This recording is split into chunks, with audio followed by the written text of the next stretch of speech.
découvert ici. Et que vous avez découvert Ivoire TV. Ivoire TV.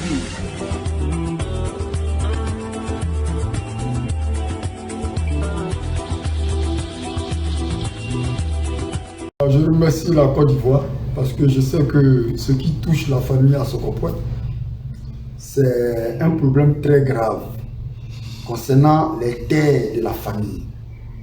Voilà que depuis que l'aïeux à Tekblé, dit Peter, le grand négociant africain, souverain, qui a signé le premier traité colonial, qui avait son pouvoir, qui s'étendait de Bassam jusqu'au Grand Moulin de Treichville, a conquéri des terres. Et il a mis la famille à Sokopouet, il les a permis d'avoir des terres. Aujourd'hui, pendant des années, entre Vitré 1 et Vitré 2, l'espace est resté là très longtemps. Et bizarrement, est né le foncier par rapport aux terres que l'État de Côte d'Ivoire a demandé pour les victimes. Et avec la purge des droits coutumiers de 2000, ça a suscité beaucoup d'intérêt. Et tout le monde a eu les yeux tendus vers la terre parce qu'ils savent que la terre donne de l'argent. Le président Alassane Ouattara, son excellence, est venu.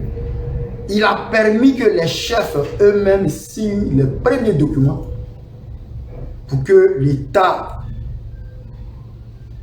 le ministère de la Construction, puisse entériner. Mais aujourd'hui, Alassane a facilité le problème foncier. Il a réglé le problème foncier en Côte d'Ivoire. Voilà que certains chefs du village s'accaparent de ça et font un jeu sur le fait que c'est eux qui signent les attestations. Et ça leur donne le droit de prendre les terres et de les vendre comme ils veulent. C'est-à-dire qu'ils se prennent pour des opérateurs. Mais est-ce que un chef du village peut avoir le droit de vendre une terre en Côte d'Ivoire ici? Est-ce qu'un chef du village peut s'ériger en opérateur? Je dis non. Je dis non. Parce que Assoumou Kanga ne peut pas s'ériger en opérateur foncier. Puisque le chef du village qu'il incarne ne lui donne pas le droit de vendre la terre ou bien d'exproprier les familles. Est-ce que c'est lui qui décide de qui hérite la terre ou bien de qui n'hérite pas la terre? Non, je dis non. Ce n'est pas à lui de décider ça. La terre connaît ses vrais propriétaires. Quand tu n'en as pas, tu n'en as pas. Mais aujourd'hui, ce chef du village, Assoumou, est devenu autre chose. Le président Alassane a mis des trucs en place pour la gestion des terres, pour que à travers la terre, la paix puisse s'installer en Côte d'Ivoire ici. Puisque la terre est un élément très très dangereux qui peut susciter des palabres. Voilà que des acheteurs qui vont aisément acheter des terres à Bassam. Et à la suite, il y a des oppositions. Nous-mêmes, les Assokopois, nous faisons des oppositions. Est-ce que c'est normal que ces gens-là, après avoir acheté, ne puissent pas rentrer en possession des terres et construire et développer le secteur de Vitré 1 Moi, je dis non. Mais je leur demande pardon. Je ne le fais pas parce que je suis en train de les empêcher en quoi que ce soit. Seulement, je veux que tout soit dans la transparence. Pour que tout ce que nous allons faire ait une clarté comme le soleil qui se lève le matin. Quand elle brille partout. C'est ce que je veux pour la terre. De Vitré 1 à Vitré 2. On n'a qu'à arrêter les vieilles pratiques. Aujourd'hui, nous voulons sortir de l'informel pour faire avancer la terre. Pour que tous ceux qui vont venir dans la zone de Vitré 1 et Vitré 2, que ce soit des opérateurs, que ce soit des gens qui viennent pour faire quelque chose, qui se sentent en paix. Ils se sentent en paix de mettre leur argent dans l'acquisition des terres. Il ne faudrait pas qu'ils achètent et que demain, ça va occasionner des problèmes. J'interpelle le président de la République, qui est le garant suprême de notre pays, afin que le regard, son regard, puisse être sur la terre de Bassam, mais surtout l'ensemble des terres qui souffrent de Côte d'Ivoire.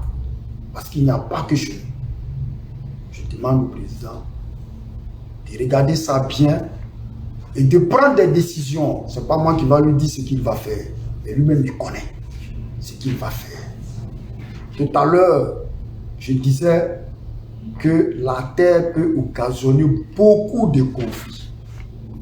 Je l'interpelle puissamment pour que nous, la famille à Sokopoué, avec ceux qui sont les occupants de ces terres-là, qui ont planté des cocotiers, ces personnes-là soient remis dans les terres, afin qu'ils ne se sentent pas chassés.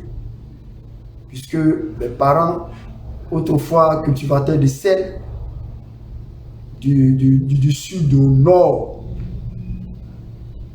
ils ont vendu le sel. Ils ont tissé des alliances à travers la Côte d'Ivoire. Avec les Nyanga, Foro, Korogo, Katiola, chez les lobbies partout. Les Tagbana, les Dida, les Koumen. Vraiment, le chef de l'État n'a qu'à se pencher sur le problème de Bassam. Parce que Bassam est devenu très dangereux. Aucun opérateur n'est en sécurité à Bassam. Ils sont beaucoup qui ont pris les terres, mais qui sont dans des problèmes. Nous, ce que nous voulons faire, c'est de faire en sorte que le secteur foncier de Bassam soit recadré, soit un truc dynamique pour le développement de la Côte d'Ivoire. Mais non pas pour que un quelconque chef du village vienne vendre et avoir sa fortune sur la terre. Ce n'est pas normal. Ce n'est pas ce qu'on demande à un chef du village de faire. Et ça, c'est dangereux. C'est très dangereux pour la Côte d'Ivoire. Mais attends, la génération future, ils vont avoir quoi? Si lui, il brade tout. Ils ne vont rien avoir. Ils vont aller construire sur la lagune. Ou bien, qu'est-ce qu'ils vont faire? Ils vont draguer le sable pour repousser l'eau. J'ai dit non. Le chef d'État doit faire quelque chose. Il doit donner instruction au ministère de la construction, le cadastre qui donne des titres bizarres à des gens que moi-même je ne connais même pas, mais ils n'ont qu'à essayer de revoir cela. Je vous remercie. Vous avez découvert ici.